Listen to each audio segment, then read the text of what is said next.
পুরুষদের ওজন তাড়াতাড়ি কমে নাকি নারীদের? যদি হেলথি এটা লাইফস্টাইলে যায়? ডিপেন্ড করে। ডিপেন্ড হ্যাঁ, করে। ডিপেন্ড করে কারণ হচ্ছে যে ধরেন পুরুষরা সাধারণত তারা যোদ্ধা, সাধারণত তারা ফিজিক্যাল অ্যাক্টিভিটি করে অভ্যস্ত, হ্যাঁ? তো যদি ফিজিক্যাল অ্যাক্টিভিটির সাথে কম্বিনেশন করে হুম, তাহলে তারা দ্রুত আপনার ফ্যাট রিডিউস করতে পারে। হুম। কিন্তু আমি দেখেছি আমাদের যারা মেয়েরা আছেন তারা আর যাই করুক ব্যায়াম করতে আগ্রহী না। আর যদি ব্যায়াম-ট্যায়ামও করে মানে ওজন নিয়ে ব্যায়াম করতে তারা একদমই আগ্রহী না। এটাই আমার নেক্সট প্রশ্ন এটাই হ্যাঁ, ছিল যে এটাই জিমে না গিয়ে কি ওয়েট কমানো হ্যাঁ, যায়? হ্যাঁ। অবশ্যই ওয়েট কমানো যায়। কিন্তু প্রবলেমটা হচ্ছে যে মেয়েরা ওজন নিতে চায়ই না।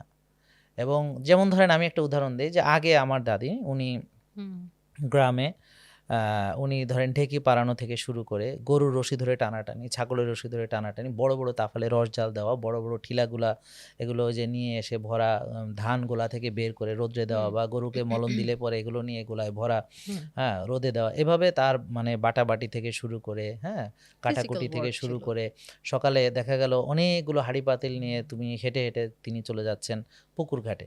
তারপরে আবার দেখা গেল আশেপাশে নদী বা কোনো জায়গা থেকে যেখানে পানি আনা হয় তো উনি কলস কাঁখে নিয়ে পানি নিয়ে আসছেন ভরে। হুম, হুম, হুম। তো এভাবে দেখা গেল যে এমনকি আমাদের তখন গ্রামে এমন একটা সিস্টেম ছিল যে কেউ যদি মানে টয়লেট এটা যদি বাগানের ভিতরে না রাখতো তাহলে মনে করতো যে ও একটা ক্ষেত। মানে ঘরের ভিতরে যেখানে খাওয়া-দাওয়া করে সেখানে আবার কি করে টয়লেট হতে পারে? যেখানে খায় সেখানে আবার এই কাজ কি হুম, করে হুম, করতে হুম, পারে? হুম, মানে এটা হুম। একটা মনে করেন যে খুব বাজে জিনিস।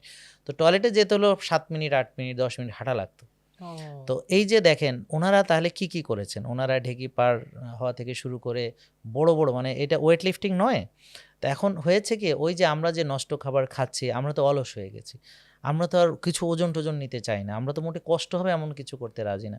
এটা একটা ফ্যাক্টর। আর মেয়েদের আরো কিছু হরমোনাল ইস্যুস আছে। সে ফর হুম, এক্সাম্পল ধরেন তাদের যদি মেনোপজ হয়ে যায় তখন তাদের এস্ট্রোজেনের মাত্রা যেটা থাকার কথা সেটা কমে যায়। হুম। তো প্রোজেস্টেরন আবার ওজন বাড়াতে সাহায্য করে। ইস্ট্রোজেন হচ্ছে ওদের মানে হেলথি ওয়েট ধরে রাখতে সাহায্য করে। আচ্ছা, আচ্ছা। তো এইজন্যে দেখা যাচ্ছে যে ওই সময় তাদের কিছু ওয়েট গেইন হয়। এটা হরমোনাল কারণে। তো এইটা দেখা গেল যে অনেক মহিলারই মেনোপজের পরে সে আর তার ফিগার ধরে রাখতে পারে না। বাট সেটার সমাধান আছে। তারপর হচ্ছে যে আপনার মাসিকের ধরেন ১ম এবং ২য় ধাপ।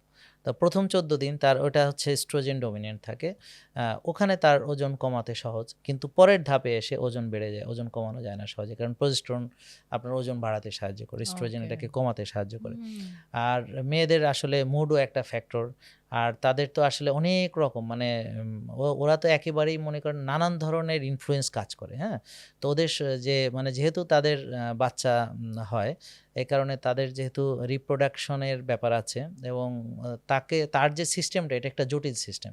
পুরুষদের তো আর পেটে ধরেন বাচ্চা নিয়ে ঘুরতে হয় না। পুরুষদের তো মানে শরীরের ভিতরে আরেকটা জীবন জন্ম নেয় না। এজন্যে মেয়েদের পুরো বিষয়টাই অনেক জটিল। পুরুষদের চেয়ে সম্পূর্ণ আলাদা। Definitely. So there are lot of আপনার challenges. Thank you so much for watching the full video.